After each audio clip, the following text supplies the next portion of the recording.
পাকিস্তানি ইফতারি মানে চোখ ধাঁধানো খাবারের এক বিশাল সমাহার। রমজানে সেখানে প্রতিটি বাড়ি আর বাজারের অলিগলি যেন এক উৎসবের নগরীতে পরিণত হয়।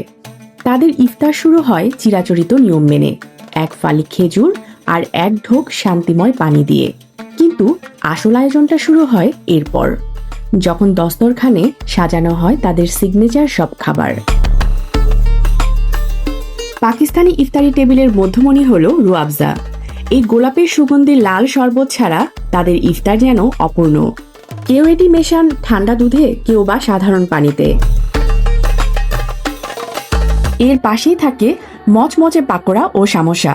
কিমা বা আলুর পুর ভরা সামোসা আর বেগুনে ভাজা গরম গরম পাকোড়া ছাড়া পাকিস্তানি ঘরোয়া ইফতার ভাবাই যায় না। এর সাথে যোগ হয় টক মিষ্টি মশলায় তৈরি ফ্রুট চাট এবং সেদ্ধ ছোলার চানা চাট, যা সারাদিনের ক্লান্তি দূর করে শরীরে পুষ্টি যোগান দেয়।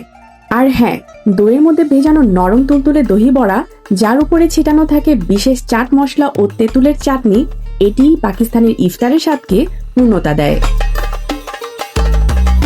পাকিস্তানের এক এক অঞ্চলের ইফতারের ঢং এক এক রকম। আপনি যদি করাচি বা সিন্ধু প্রদেশে যান, তবে ইফতারের থালায় বিরিয়ানির উপস্থিতি আপনাকে অবাক করবে না। সেখানে মশলাদার বিরিয়ানির সাথে থাকে রেশমি কাবাব আর শিক কাবাব। আবার রাস্তার ধারে ছোট ছোট দোকানে পাওয়া যায় তাদের বিখ্যাত বান কাবাব, যা স্থানীয়দের ইফতারের অন্যতম প্রিয় অংশ। ভোজন রসিকদের শহর হিসেবে পরিচিত লাহোর, পাঞ্জাব অঞ্চলের ইফতারের দাপট থাকে তান্দুরি কাবাব আর পায়ার মতো ভারী খাবারের পর মিষ্টি মুখ করতে তারা ভুলে যান না।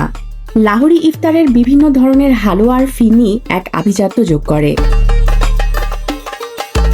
সবশেষে নজর দেয়া যাক খাইবার পাখতুনখোয়া অঞ্চলে। পাহাড় ঘেরা এই অঞ্চলের মানুষ ইফতারে পছন্দ করে মাংসের আদি স্বাদ।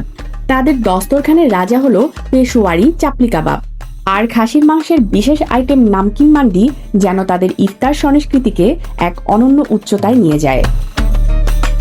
স্মিতা ইফতেখার, ডেস্ক রিপোর্ট, আলোকিত স্বদেশ।